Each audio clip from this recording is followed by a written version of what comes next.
Eleanor adjusts her pearls with the precise motion of someone who has practiced this gesture in a mirror. Meredith positions her iPhone at an angle that would make a film student proud, her smile sharp enough to draw blood, everyone in their assigned seats, everyone playing their part in whatever intervention they've rehearsed. Rebecca. Eleanor's voice has that particular warmth she uses when she wants something. You look lovely, darling. I'm wearing the same gray sweater I wore last Tuesday. She didn't notice it then either. I sit in the chair the maitre d' pulls out, the one that faces all three of them like I'm about to defend a dissertation to a hostile committee. The leather creaks. Someone in the kitchen drops a pan. Normal sounds in a very abnormal moment. Eleanor slides a slim velvet box across the table, the kind of box that usually holds jewelry. Her fingers leave it positioned exactly between the salt and pepper shakers, perfectly aligned with the table's edge. A fresh start, darling. We think you'll adore Austin. I open the box. One-way plane ticket. Departure in 48 hours.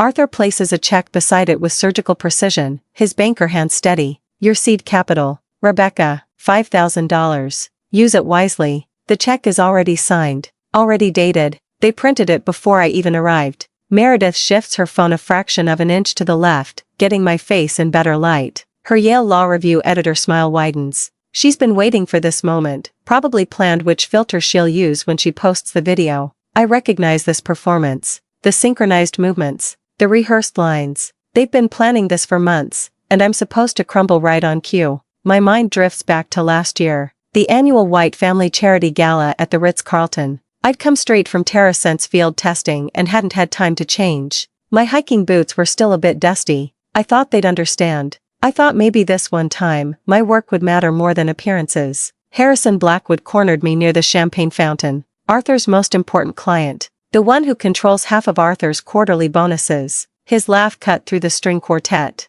Arthur, I didn't know you hired the garden staff for your parties. Arthur's face drained white. Eleanor's hand found my elbow later, her fingers digging in hard enough to leave marks. You humiliated this family, Rebecca. It will not happen again. That was the night they decided. I could see it in the glance Arthur and Eleanor exchanged over their champagne flutes. The Austin exile crystallized in that moment, fully formed. The pattern started long before that, though. I was 8 when Meredith's piano recital overlapped with my science fair. I'd won first place. Created a working water filtration system from household materials. Miss Peterson said it was the most advanced project she'd seen in 20 years of teaching. Rebecca understands sacrifice, Arthur told me in the car. We were driving to Meredith's recital. My trophy stayed home on the kitchen counter. I understood sacrifice. I understood that debate team got cancelled so Meredith could have mock trial. That internships got declined because family obligations always meant Meredith's needs. That my environmental science degree was expensive charity work while her Yale Law acceptance was framed in the dining room. I understood that I was the daughter who just didn't quite fit. Eleanor watches me now, waiting for tears. Arthur's already reaching for his water glass, preparing his tough love speech. Meredith's thumb hovers over the record button. I let the silence stretch. Let them savor it. Let them think they've won. Thank you. My voice stays level, steady. I'll be smart with it. Arthur's shoulders drop. Eleanor's smile turns genuine. The Rebecca problem, finally solved. Meredith's disappointment flickers across her face. No tears for her video. No drama for her Instagram story. I fold the check with deliberate care, crease it once, and slip it into my purse. The paper is thick. Expensive. The kind of check Arthur uses for important transactions. They don't know about the wire transfer. $8,500,000, confirmed 48 hours ago. Sitting in my account while they hand me $5,000 like it's a fortune. They don't know that Julian Vance, AgriCorps CEO, called me personally. That Professor Kalin forwarded my recovery data to the AgTech summit.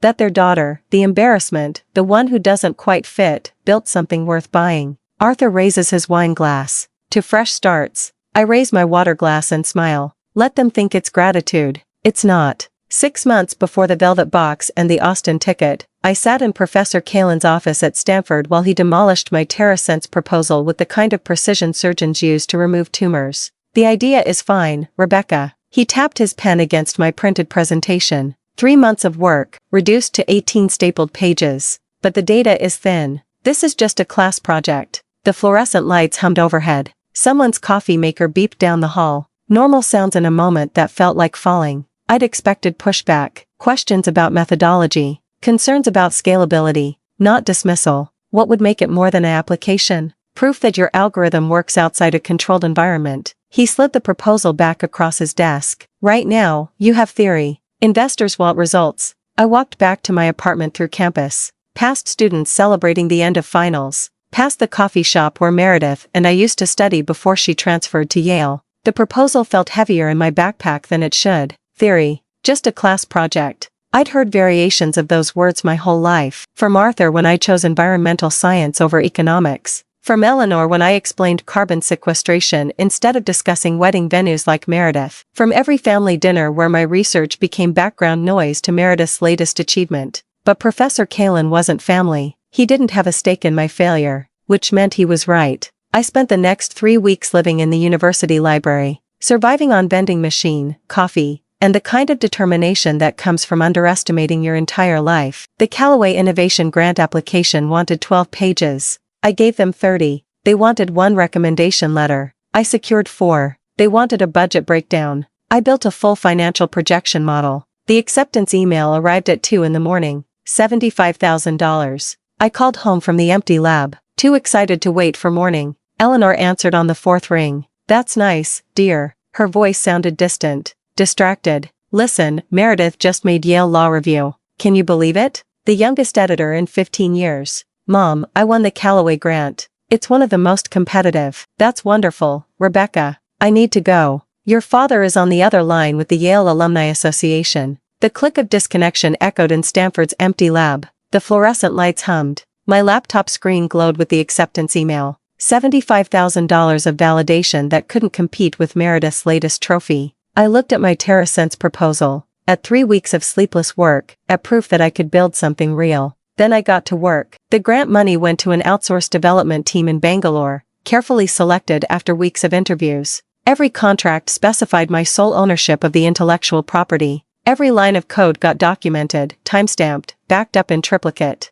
I hired David Morrison, a part-time data analyst who worked evenings and weekends, piecing together the sensor network while teaching high school physics during the day. Professor Kalin stopped by the lab one evening, found me elbow-deep in calibration protocols. You're serious about this? You said I needed field data. I didn't look up for my laptop. I'm getting field data. 3 months later, I had my pilot program. A small family farm outside Fresno, 3rd-generation operation. Desperate enough to try an unproven system from a Stanford student who promised better irrigation efficiency. The algorithm went live on a Tuesday morning in March. By Thursday afternoon, I knew something was wrong. The soil moisture readings fluctuated wildly. The irrigation schedule triggered at incorrect intervals. I watched from my laptop as 30% of their test crop drowned in water my system had insisted they needed. The farmer's voice stayed level when he called. Controlled. The kind of control that comes from watching your livelihood die in real time. We're shutting it down, Rebecca. Give me 48 hours. I can fix this.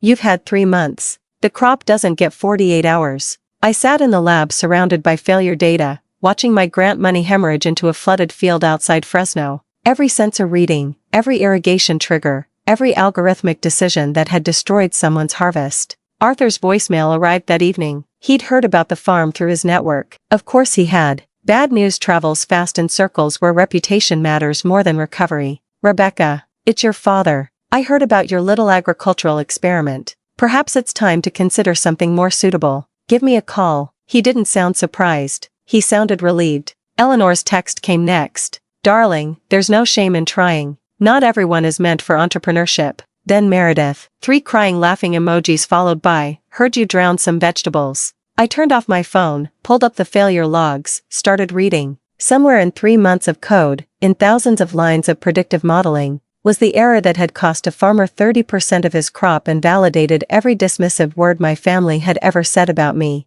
The lab became my home for the next 3 weeks. I ordered Thai food I didn't eat, made coffee I forgot to drink, slept 2 hours in the desk chair and woke up with sensor specifications imprinted on my cheek. I found the error at 2.30 on a Wednesday morning. Single flawed line in the moisture prediction algorithm. A variable initialization error so small, so elegant in its destructiveness, that I almost admired it. I rebuilt the entire system from the ground up. The new algorithm emerged 40% more efficient than my original projections. The recovery data showed something I hadn't anticipated. System resilience. Proof that the platform could identify its own errors, adapt, and improve. I sent the updated analysis to Professor Kalin at 4 in the morning. His response arrived an hour later. Conference room, 9 a.m., bring everything. When I walked in carrying 3 months of recovery data, he looked at my findings for 7 minutes without speaking. Then he picked up his phone and started dialing. I'm getting you a presentation slot at the AgTech Summit, he said. Don't make me regret this. Julie and Vance sat in the third row during my presentation, taking notes while I explained how catastrophic failure had produced a stronger system, how the recovery logs proved adaptive resilience, how TerraSense wasn't just functional anymore, it was revolutionary. His technical team called me 2 days later. For senior engineers on the line, interrogating every line of code, every data point, every projection. I'd spent 6 months documenting everything, every decision, every setback, every breakthrough. My meticulous records became my greatest asset. The acquisition offer arrived 24 hours after that call. $8,500,000, Director of Sustainable Development at AgriCorp's Chicago headquarters. I saved the wire transfer confirmation but didn't tell anyone. Not Professor Kalin. Not David Morrison. Certainly not my family. That secret felt like power, like proof, like everything they'd never believed I could build. The dessert arrives in a crystal dish, the kind that catches light and throws it back like tiny accusations. Creme brulee. My favorite, according to Eleanor, though I've hated the texture since I was 12. She never noticed when I'd push it around the plate at family dinners, creating patterns in the burnt sugar crust instead of eating. I lift my spoon. The sugar cracks with a sound that feels too loud in the careful quiet of our table. Arthur leans back in his chair, the leather creaking under his weight. He's moving into speech mode. I can tell by the way he adjusts his cufflinks first, then his collar, the same ritual he uses before client presentations. Rebecca, your mother, and I have given this a great deal of thought. His voice carries that boardroom authority, the one that closes deals and ends discussions. Sometimes tough love is the greatest gift a parent can give. You need to find your own path, without the shadow of family expectations. The irony would be funny if it weren't so perfectly on brand. Family expectations are the only thing they've ever given me. Eleanor dabs at her eyes with a napkin that probably costs $40. Her tears are perfectly timed, perfectly placed, not enough to smudge her mascara, just enough to glisten. We want what's best for you, darling. A fresh start where you can really discover who you're meant to be, who I'm meant to be. As if I haven't already discovered that in a Stanford lab at 3 in the morning, rewriting code until my eyes burned. As if I haven't already become exactly who I'm meant to be, and they just couldn't see it. Meredith's smile stretches wider. She stopped trying to hide her satisfaction. Her phone sits on the table now, recording openly, getting every angle of my supposed defeat. She'll edit this later, add a soundtrack maybe. Something inspirational about family and second chances. This is exactly what I needed, I tell them. My voice stays soft, grateful. Thank you, for seeing what I couldn't see myself. Arthur's shoulders relax. Eleanor reaches across the table to pat my hand, her diamond rings cold against my skin. Inside my head, I'm doing math. Their $5,000 versus my $8.5 million. Their country club membership dues versus my director of sustainable development salary. Their carefully constructed intervention versus the wire transfer confirmation sitting in my email, dated 2 days before this dinner even happened. I've already won. They're just too busy performing to notice. The waiter refills water glasses. Someone at the next table laughs. Life continues around us while my family orchestrates my exile, completely unaware that I'm 3 moves ahead in a game they don't even know we're playing. There's power in this silence. Strength in letting them believe their own story. I spent 23 years trying to prove myself to people who were never going to look. Now I don't have to prove anything. I'm free. They just handed me freedom wrapped in a velvet box with a plain ticket inside. Meredith's phone buzzes. She glances down, her smile turning predatory. Posted. She murmurs, but loud enough for me to hear. Her fingers move across the screen with practice speed. My own phone vibrates in my purse. Once, twice, 10 times in rapid succession. The family WhatsApp is erupting. I know without looking what Meredith posted.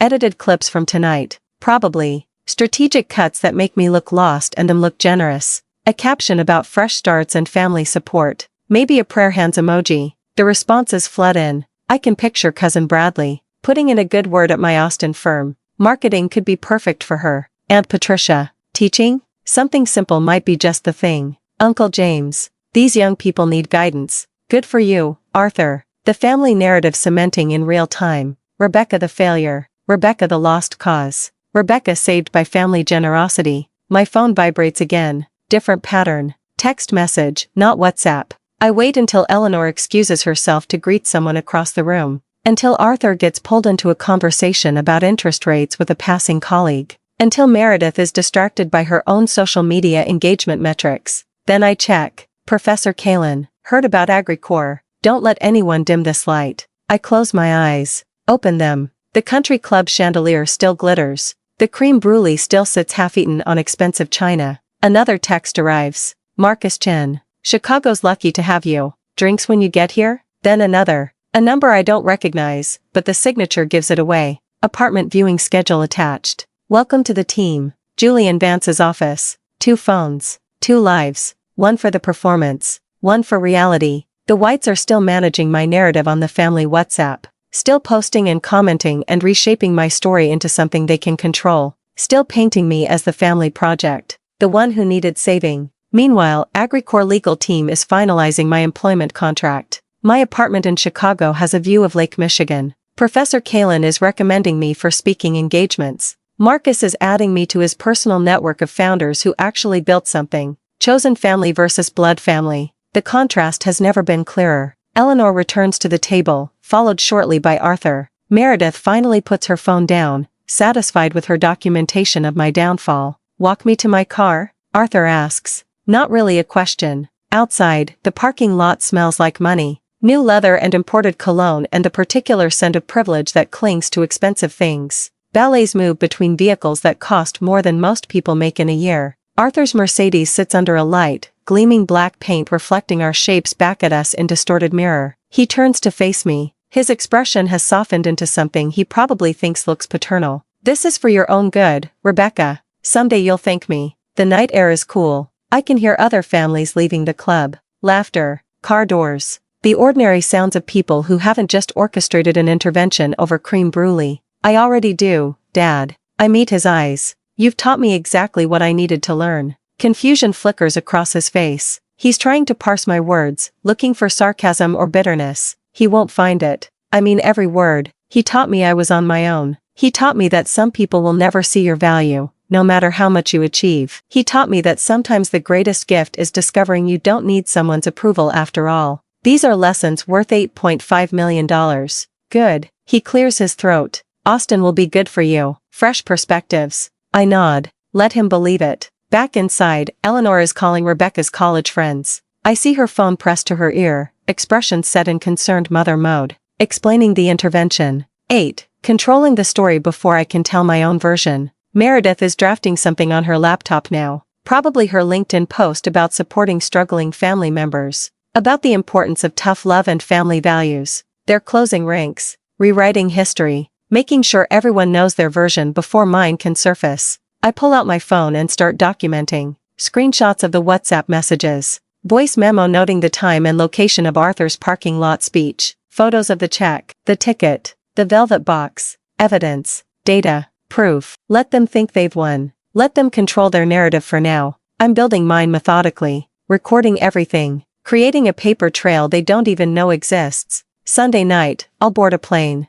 Just not the one they bought. Monday morning, Forbes will publish an article they haven't seen coming. 48 hours until detonation. Until their carefully constructed story explodes into something they can't control or edit or explain away. I return to the table. Eleanor is crying again. Meredith is calculating her social media strategy. And I'm smiling. Really smiling. Because they just handed me the greatest gift. The freedom of having nothing left to prove. Sunday morning light filters through my apartment windows, catching the dust from 2 open suitcases on my bed. I'm folding a thrift store sweater when the doorbell rings. Unannounced. Exactly like Eleanor. I check the peephole. There she is, holding a Starbucks cup like a prop, her Sunday brunch outfit perfectly pressed. Darling, I thought you might need help packing. She sweeps past me before I can answer, her eyes already scanning my apartment with the precision of a home inspector. Moving is so overwhelming. Overwhelming. As if I haven't orchestrated 3 international shipping containers and a corporate relocation package in the past week.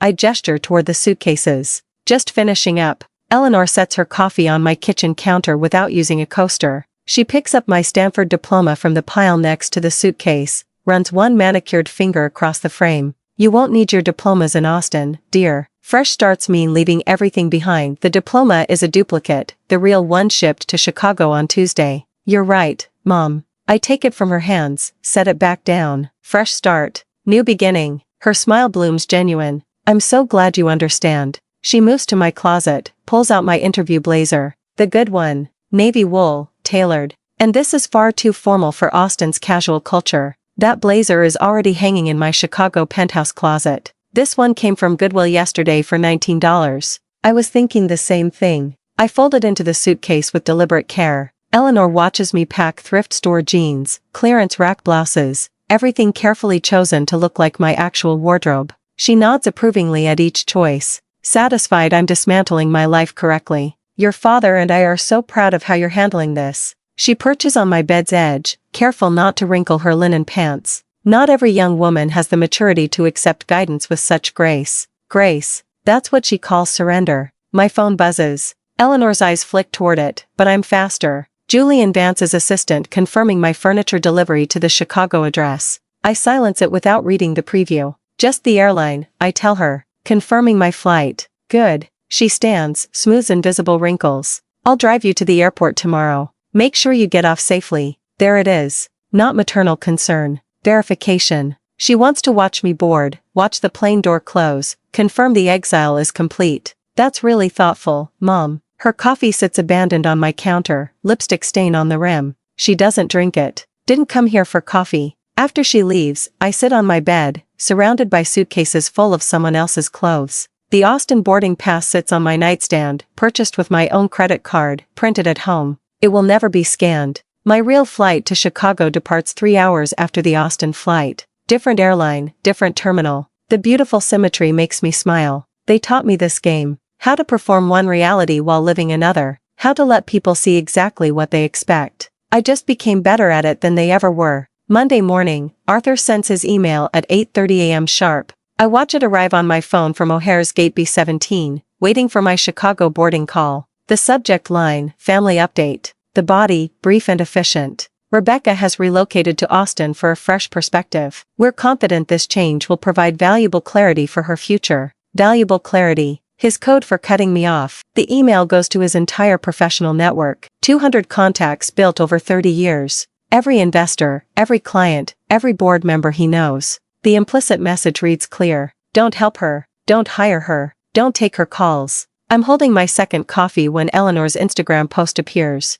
A family photo for Meredith's Yale graduation. The 3 of them, perfectly posed. I'm cropped out so cleanly you'd never know I existed. The caption. Our little Yale Law Review star. So proud of Meredith's accomplishments. Family first. Proud mom. 37 likes in 5 minutes. Meredith post 20 minutes later. An Instagram story. My apartment door. Closed. The number visible. Then a shot of the empty parking space where my car used to be. Her caption overlaid in that cutesy script font. When siblings choose different paths. Wishing her well. 300 views already. They're not just exiling me. They're erasing me. My boarding group gets called. I silence my phone. Gather my carry-on. The Austin flight has already departed from the other terminal. Eleanor probably stood at the window, watching it taxi away, believing I'm on it. The flight attendant scans my ticket. Welcome aboard, Ms. White. Chicago waits. My corner office at AgriCorp's. My penthouse overlooking Lake Michigan. My new life built on their dismissal. The plane's engines hum to life. 9 a.m. Eastern. The Forbes article goes live. I'm somewhere over Indiana when my phone starts vibrating with such intensity it nearly walks across my tray table. Airplane Wi-Fi loads slowly, but the Forbes headline appears in crisp black text. AgriCorp acquires revolutionary AgTech startup, TerraSense, for $8,500,000. The subheading, 3-year-old founder Rebecca White's irrigation algorithm promises to transform sustainable agriculture. My professional headshot fills half the screen. The one Professor Kalin insisted I take last month. Not cropped out. Not erased. Front and center. The article details everything. The Callaway grant. The catastrophic farm test. The algorithm rewrite. The acquisition terms. My new title at AgriCorp's. Director of Sustainable Development. I refresh my LinkedIn. Professor Kalin's post appeared 6 minutes ago. Proud of my student Rebecca White. True innovation happens when brilliant minds refuse to accept failure as final. Congratulations on the TerraSense acquisition. 43 shares already. Stanford's official account posted 5 minutes after that. The photo from the grant ceremony. Me holding the oversized check. Professor Kalin beside me. Both of us grinning. Congratulations to Stanford environmental science alum Rebecca White on the successful acquisition of TerraSense by AgriCorp, making a difference in sustainable agriculture. AgriCorp's announcement appeared at 9 a.m. exactly. Professional, polished, welcoming. My bio highlighting the algorithm's efficiency improvements. My role leading the new Sustainable Development Division. Marcus' Twitter thread started simple. Honored to have worked with visionary founder Rebecca White on TerraSense. Watching brilliant people solve impossible problems never gets old. The counter-narrative builds itself. Organic, truthful, unstoppable. Arthur's assistant trying to reach him. Harrison Blackwood's office calling the house. Eleanor's charity board president leaving voicemails. I imagine Arthur in his office, his assistant showing him the Forbes article on her iPad. The color draining from his face. His phone ringing. Harrison Blackwood calling personally.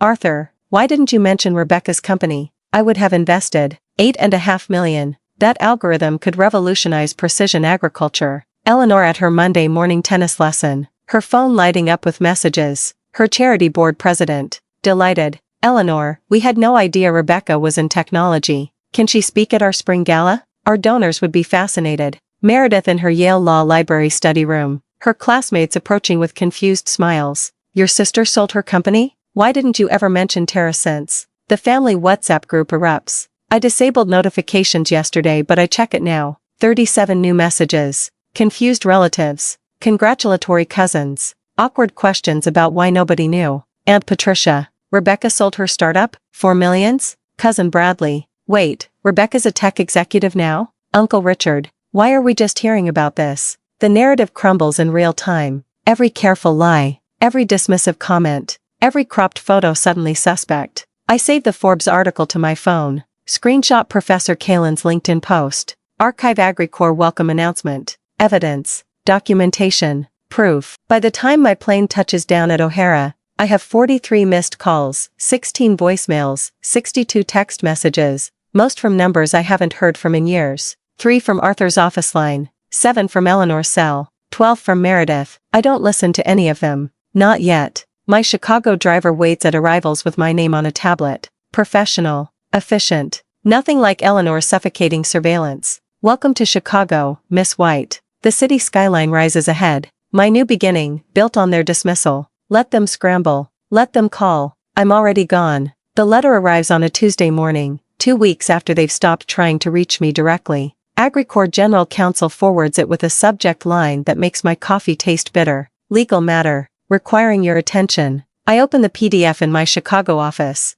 Lake Michigan stretches gray and chopless beyond my window. The letterhead belongs to Whitmore Associates, the firm Arthur uses for his most aggressive negotiations. Formal demand for settlement re TerraSense intellectual property. The language is precise, calculated. Arthur's handiwork, dressed in legal terminology. They claim fiduciary interest in TerraSense based on substantial family investment during development phase and creation of intellectual property while residing as dependent in family home. The $5,000 check is now seed funding establishing an equity stake in the venture. Their demand, 30% of the acquisition price, $2.55 million.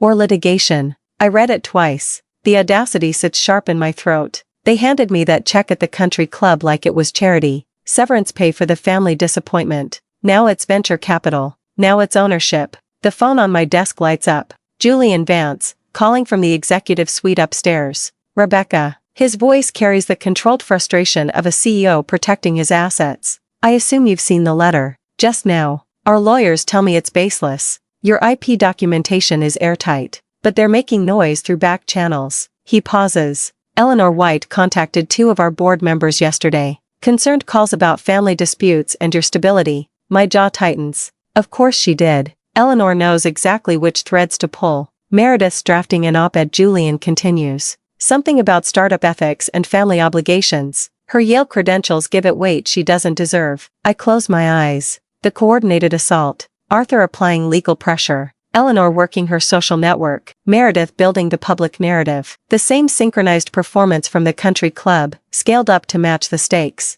What do you need from me? I ask. Nothing yet. Our PR team is drafting a response. Vague but firm. We protect our people, Rebecca. His tone shifts, becomes almost paternal. But I need to know if there's any validity to their claim. Any verbal agreements. Any family money that went into development. None. I have documentation for every dollar. The Callaway grant. My own savings. Nothing from them. Good. Relief colors his voice. Then we let the lawyers handle it. But after we hang up, I sit staring at that letter. At the repositioned $5,000. At Arthur's signature. On the firm's authorization. My phone buzzes. A text from Professor Kalin. Seeing some chatter online. You okay? I don't answer. I open Twitter instead. Tech Twitter has picked up the story. AgriCorp PR release hit an hour ago. Carefully worded about meritless attempts to exploit a young founder. The replies are rallying around me, calling out the family dynamics, sharing their own stories of relatives who appeared after success. Someone's dug up Meredith's Instagram.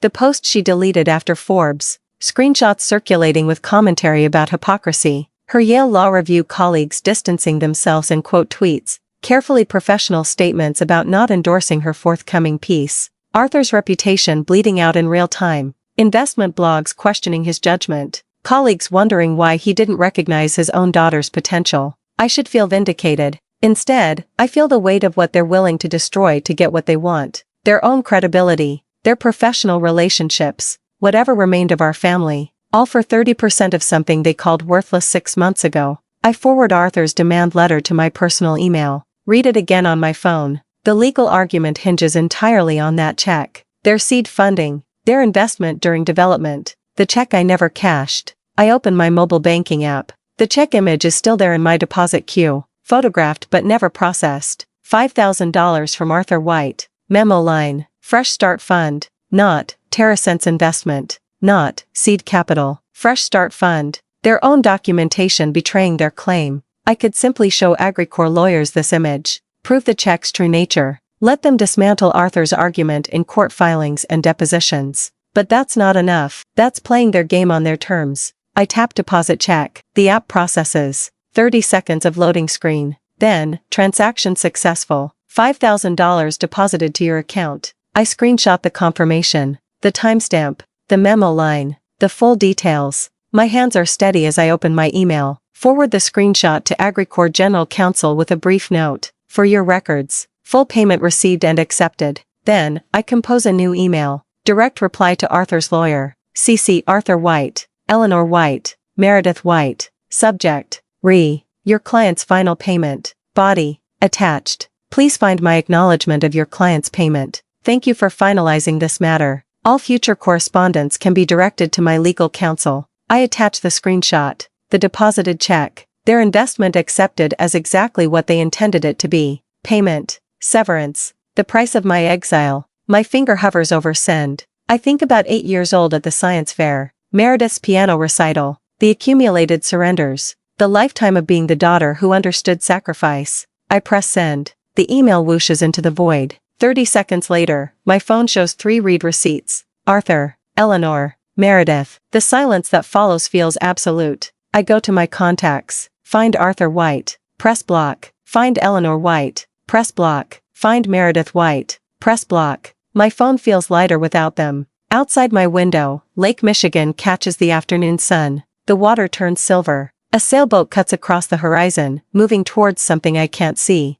I save their letter. The demand. The threat. Everything documented. Like always. But this time, the documentation isn't defense. It's victory. They taught me to keep records. To be meticulous. To prove everything. They just never considered I'd use those lessons against them. 6 months later, morning light pours through the floor-to-ceiling windows of my Chicago penthouse, turning Lake Michigan into hammered silver. I'm drinking coffee from a mug Professor Kalin sent me. The one that says, "Data doesn't lie," in faded letters. My TerraSense Innovator Award sits on the bookshelf, half hidden behind a stack of industry journals. I didn't mount it on the wall. Didn't need to. The team photos from AgriCorp have replaced what used to be family portraits in my old apartment. People who actually see me when they look at my face. My calendar alerts ping. 3 meetings today. All of them matter. All with people who value what I built, not what last name I carry. The framed check hangs in my powder room. $5,000. Preserved under glass like the punchline it became.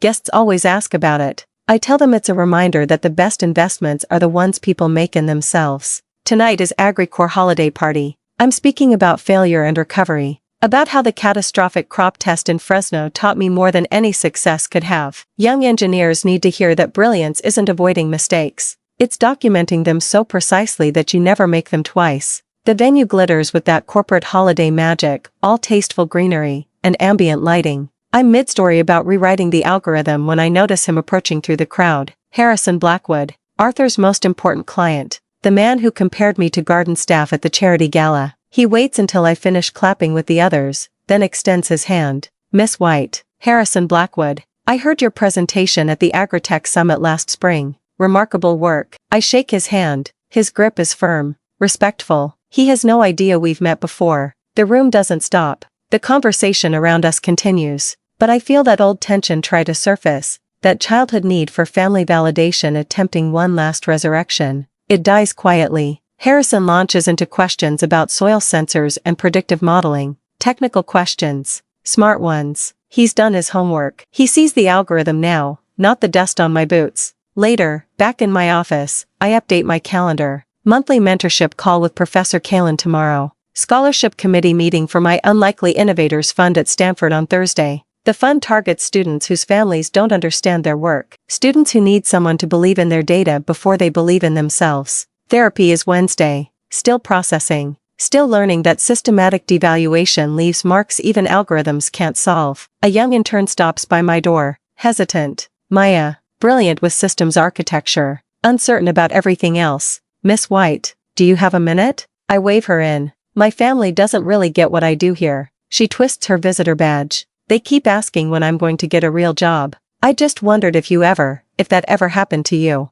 I close my laptop, give her my full attention. Sometimes distance is the greatest gift you can give yourself, I say. Not out of anger, out of preservation. Her shoulders drop half an inch. Relief. You're doing real work here, Maya. Trust your data. She leaves lighter than she came in. I recognize that walk. I used to have it. Christmas Eve arrives with snow that doesn't quite stick. My phone shows 47 missed calls from numbers I unblocked but archived. I listened to the final voicemail once. Eleanor crying. Actually crying. We miss our daughter, Rebecca. Please. It's Christmas. I archive it without responding. My chosen family arrives at 7. Professor Kalin brings wine. Julian brings stories about the latest board meeting. Others from AgriCorps filter in, carrying food and laughter and the easy comfort of people who chose each other. We eat. We talk. Nobody asks about my real family. Later, washing dishes, I catch my reflection in the dark window. Lake Michigan stretches behind me, vast and indifferent and beautiful. Same face they tried to erase. Same person they measured and found wanting. Still here, still building, still growing. Thank you for the seed money, I think. You taught me I could grow anywhere, even in exile. Especially in exile. The silence I've earned settles around me like expensive cashmere. Warm. Deserved. Mine.